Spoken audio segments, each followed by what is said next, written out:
This video is sponsored by Games Planet. Gee, it sure is boring around here. My boy. I just wonder what Ganon's up to. Well, my boy, I'm sure Ganon is gaming his heart out using the amazing service of Games Planet. What is that, you ask? Well, Games Planet is an official distributor of the industry's biggest publishers and their biggest PC games. From Bandai Namco, Sega, PlayStation, Capcom. If you want to play all the latest and greatest that PC gaming has to offer, then Games Planet is the perfect choice for you and your friends. The best part about it, other than saving a crap ton of money on these great deals, is the fact that each official key you purchase from Games Planet can be refunded at any time with no trouble at all, should there happen to be an issue or problem with the game you have purchased. That's super awesome! So long as your game doesn't end up being like Big Rig's, you are winner, then you're totally set. So if you like the game seen here in this video, you can purchase it using my affiliate link down below in the description and use the promo code provided to get an awesome discount on your purchase. Pretty good, right? Right? Guys! Thank you. So what are you waiting for? Come check out Games Planet today and proclaim to the world, after all your saved money, that I won!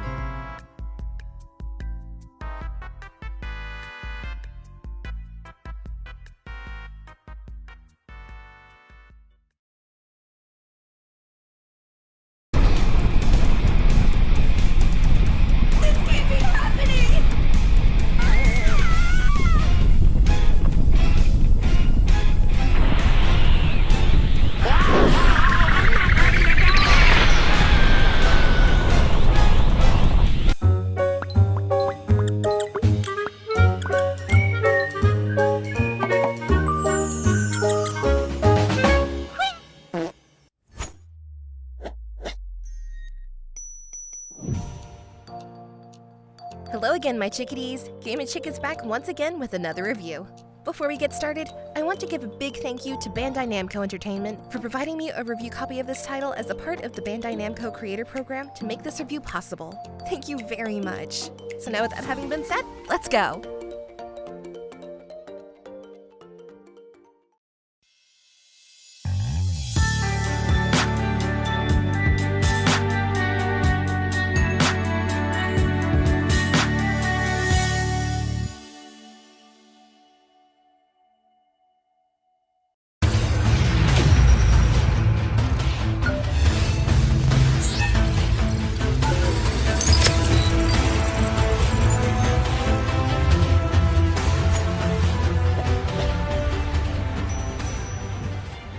Dragon Ball: The Breakers is an asymmetrical action game set in the Dragon Ball universe that is developed by Dimps and published by Bandai Namco Entertainment. With the market currently having multiple asymmetrical games on the market with titles like Dead by Daylight, Friday the 13th, Evil Dead, or the newly released Ghostbusters Spirits Unleashed, Bandai Namco decided to throw their hat into the ring and give us a taste of what this genre would be like in the world of Dragon Ball. But do they successfully emulate or broaden the asymmetrical format? Or is this game dead on arrival like Yamcha? Only one way to find out, so let's fuse. Story. You, the player, are suddenly caught in a temporal phenomenon and find yourself in what is called a temporal seam, a world with time and places mixed together. Now trapped in a world that's not your own, no powers, and dangerous villains on the loose, you must receive help from Trunks and other time patrollers in order to survive and fix time itself. Gameplay. When starting your game officially, you're thrown into a prologue scenario that basically acts as your tutorial. You are pulled into a temporal seam and taken under the wing of the legendary Trunks himself. In this short but helpful prologue, you're introduced to the basic mechanics such as climbing mountains, jumping, locating power keys that are needed for planting at specific locations to summon the Super Time Machine, the threat the Raider villains offer, how to use a Dragon Radar from Bulma to locate power keys and Dragon Balls, and finally have an interaction with Oolong where he doesn't want a pair of panties. The world's most comfortable pair of ultra soft. Huh? I think that little pervert just saved the world! It's about time, you little piggy. Uh-oh, I shouldn't have said that. Now he's going to poop himself. I'm sorry, Oolong. I forgot you were still under that spell. Piggy. But moving on. Now, I've never reviewed an asymmetrical game before. We've entered new territory again. So So I'm going to try something different this time. No, not as different as GT give it a mustache type of different, but more so when talking about each aspect of the game, such as raiders and survivors, and all that entails with them. They will all have their separate sections giving you the full rundown from A to Z. Simple enough, right? Easy peasy. Almost as easy as it was for Tia to break Yamcha's leg. Good times. So let's get this ball rolling, shall we? Raiders. Alright, let's start off with the actual threats you'll be facing first before we hop on over to the skill sets you will utilize to counter them, because it's always good to know what you're up against before your big battle. In this title, at least in the state it's in at the time of this review, there are 3 main villains to play as or survive against: Frieza, Cell, and Majin Buu. That in and of itself wouldn't be much to write home about, but it's not as clear-cut and dry as it may seem on the surface. All 3 raiders get stronger as the match progresses by absorbing survivor energy, and just like in the anime show, they all have evolutions. No, not Dragon Ball evolution, oh lord no. That stunk as much as Bacterian from the original Dragon Ball did. Too bad we weren't without a nose just like Krillin, but we're off topic, sorry. As each raider progresses in evolutions, 4 to be exact, they all become way more lethal, again like in the show itself. For example, Cell starts off in his bitty larva state like a little bug until he gets enough energy to transform into first form, then second form, being imperfect Cell, and then becoming perfect Cell. The same holds true for someone like Frieza, who begins in a base vehicle form, then transforming into his King Cold look-alike evolution, and lucky for us, he can't use them horns to stab us like he did to Krillin, so we can be thankful for that.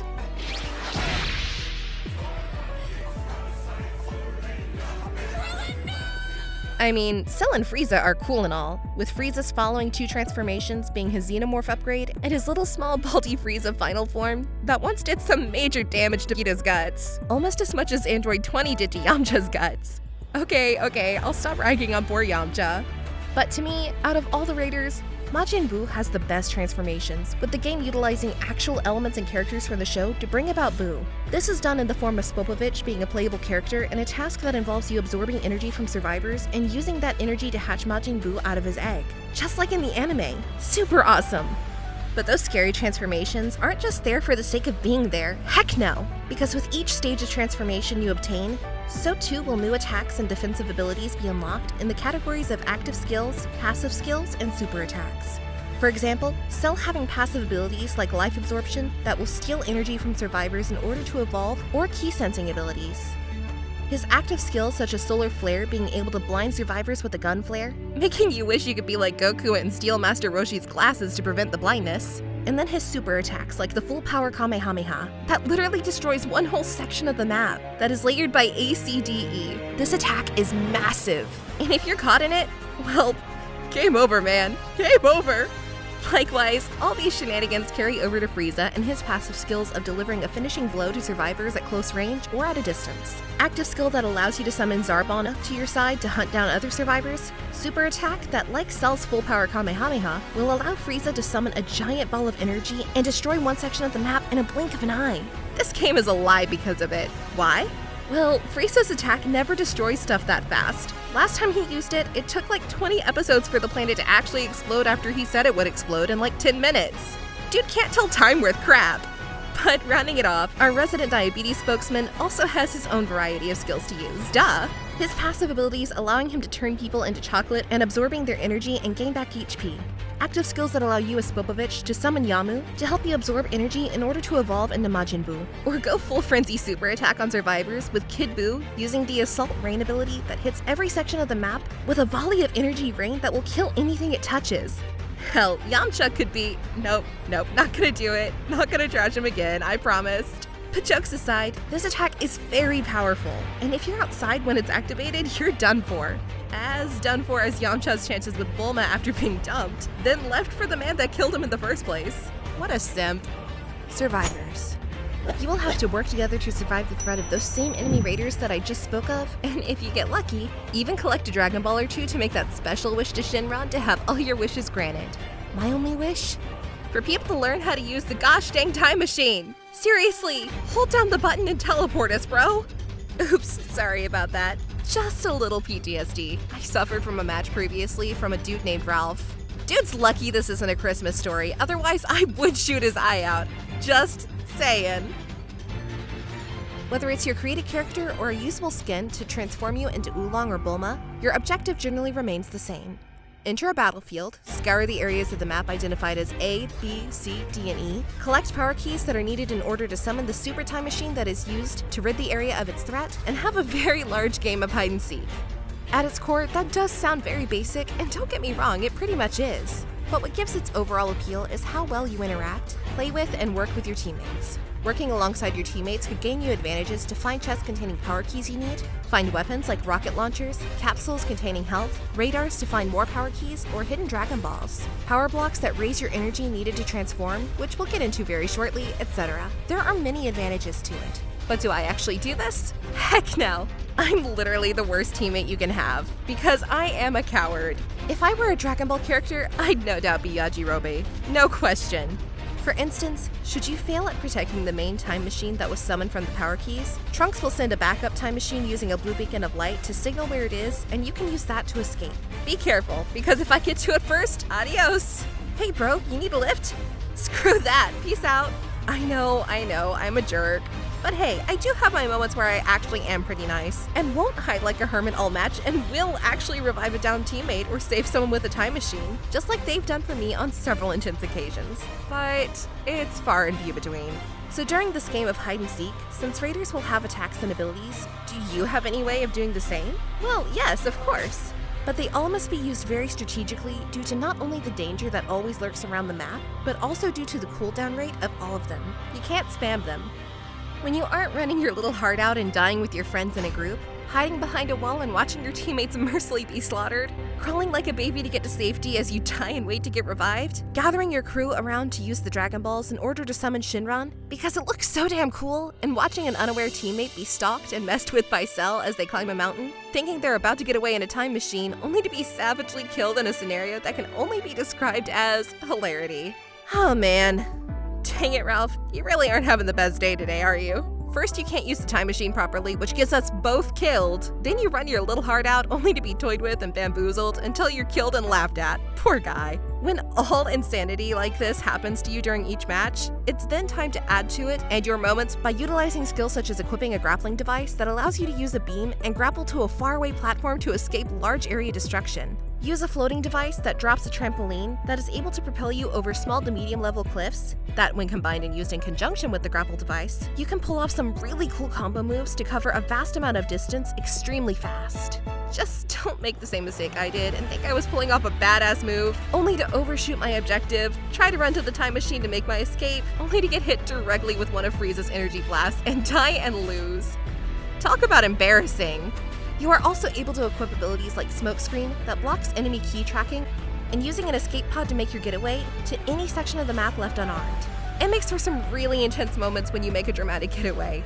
Even besides those basic skills to use or usable skills that allow you to play as Oolong and Bulma, which grants you abilities like Bulma being able to shake her booty to charm a raider, Oolong, who just like Puar in the original Dragon Ball, can use skills like Transform, which gives him the power to change into a getaway rocket to escape from dangerous situations, and even transform himself into an object like a chair to blend into the environment. Pretty awesome! Heck, even Farmer is playable. That's random as hell. But we'll get to him soon as well. For you see, the real bread and butter for survivors are panties. Wait, what? Dang it, Oolong! That's not in the script, you dang piggy! Get out of here! Sorry. What I meant was, the real bread and butter are items known as transfers. Players in this game are all able to equip at least 3 transfers each, and each one representing a stage 1 to 4, just like raiders. For instance, your stage 1 will always be your created character, and stages 2 to 4 will be someone like Goku, Krillin, Piccolo, or even Android 18.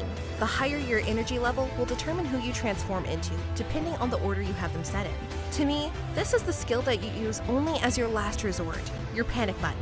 When you get cornered or found by the enemy raider, as a regular human, you can't fight them straight up. You're screwed. However, transforming using a transfer allows you to fly away and escape, or put up a fight alongside your fellow survivors and give them one big colossal butt-kicking just like Vegeta gets against every main villain in not only the anime series, but also in the main movies. Poor Vegeta. But be very, very careful, because the lower your level, the less energy you will have to consume, and should you lose too much, your transformation will run out and you will become a regular human once again. These transformations add a ton of not only stressful moments, but tons of funny ones too. For instance, on one occasion, I had teammates who kept ditching me or leaving me, so when it came time to finally escape, I figured they'd wait for me. But did they? No way, those jerks were going to leave me. So it was at this time I got found out by Cell. So there I am running, flying my little heart out, whining as I'm being chased, and then it dawns on me. Why should they escape when they don't want me to? So what did I do? I lured Cell right to the time machine as they were escaping, so we all died. Checkmate. I know, that was an ass move, but it was the only time I've done it. Had to get it out of my system. Sorry, guys. Extra stuff. When you're not trying to survive the grueling game of hide-and-seek Death Edition, there are still a few things to do that either add to your gameplay or just allows you to get cool rewards. Heading on over to the main shop, you'll be able to purchase items such as clothes, accessories, character lines for raiders, keychains, and other skills to be used by your survivor. The clothes, however, are merely just aesthetic. No buffs in the stats added, but hey, at least you get a Gregory backpack, which is cute as all heck, so that's a win there. If you're familiar with games like Call of Duty, that with each level you unlock a tier that houses rewards, then you'll get an idea of what I'm talking about next. Just like in Call of Duty, here in Season 1 of Breakers, you have what is known as a Dragon tier, which goes all the way up to level 50. Now you have two choices. Either you can play the game and naturally progress over time, like I'm currently doing, or you can fork over like $100 to immediately unlock all the goodies such as extra zenny to use for the shop, warrior spirit energy that is used to level up your attacks in the training section, TP tokens, spirit siphon tickets, badges, victory pose emotes, and even get farmer, like I just stated earlier. But, he's not available till like level 50. Holy crap, is he that overpowered or something? No wonder Beerus doesn't outright destroy Earth. He knows Farmer is there and is too scared to challenge him outright. Good old Farmer. The hero we deserve and need. Outside of the shop, battle settings for your character and the Dragon tier, you have two more sections to check out that directly affect how you play and how much stronger you'll become. Truck your booty on over to the Spirit Siphon booth and use your hard-earned tickets and TP tokens to summon a Spirit Siphon like Goku, or even Team Gohan, who then allow you to mosey on over to the Hyperbolic Time Chamber, which acts as your training facility. In order to level up the super attacks for your Spirit Siphons like Goku with his Kamehameha, Piccolo with his Screw it, it's Special Beam Cannon, Krillin with Destructo Disc, you get it. But good lord do they cost a lot. For Goku's Kaioken Assault by itself, it will run you upwards of 20,000 spirit points. The heck? I'm not Bulma Briefs. I can't afford that, guys. Dislikes. Contrary to what you've heard so far, I do have some gripes about this title, mainly in regards to the match queue, low raider spawn, and longevity. My first issue has to do with matches sometimes taking forever to find. A little bit of an exaggeration, but it can take roughly 10 minutes sometimes on bad nights. My second gripe has to do with the rarity of getting to play as an actual villain raider. It's too high. I want to play as Frieza, Cell, or Boo so I can kill the survivors and end their existence, but it's all down to a game of luck. You have to be chosen. You can't just choose to be the raider, which sucks because it gives me the same gripes I had with EA's Star Wars Battlefront, where only in rare cases could you play as an iconic character. It's pretty annoying. Second to last concern with this title is longevity. Right now there's enough content to keep you entertained for the time being, but the key here will be to add new survivor attacks, more siphons, lower the prices on some of the things in the item shop because $24,000 for a shirt is just ridiculous, more maps, etc. Dimps may squash my gripes before we even get going, as we got a glimpse of Season 2 and Uzaru that's coming, so I'm optimistic. Finally, last gripe is the balancing. Recent updates made to this title made raiders extremely overpowered and nerfed the survivors. It means it's harder, sure, but it made some matches pretty unfair. Hopefully it's fixed further in the future. Quick note before we wrap it up, this game also runs very smooth on PC, with no hangups or issues on GeForce GTX 1060. However, sadly, it does not run on Steam Deck, which is really a bummer. Stupid easy anti-cheat program. You ruined it! Just like Yamcha ruined his not doing it, I'll be good. Overall, at the end of the day, Dragon Ball: The Breakers ends up being one of those games that no one asked for or thought they wanted, but somehow, strangely enough, actually ended up being a fairly enjoyable title. Is it perfect? No way. There's issues with matchmaking, like I said, map variety could be an issue, power balancing between raiders and survivors being wonky, but with its ease of pickup and play regardless of skill level, simple to learn, offering extremely fun or intense moments with your friends or strangers as you all survive together or die together, authentic skill sets from the anime series, being able to ride silly dino mounts, and topped off with just a $20 price tag makes my verdict in this case a very simple one. So if you're a Dragon Ball fan, I say definitely give this one a look. It's worth at least a try if you're curious, especially for $20. So with all that having been said, my verdict is clear. Game & Chick says bye now.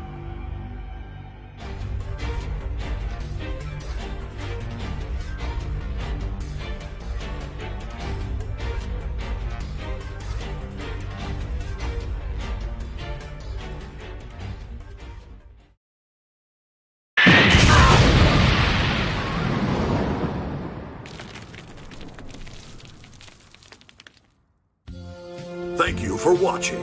I hope you enjoyed that video. Feel free to like, share, and subscribe to the channel so you can continue watching all the exciting videos on Game and Chick Gaming.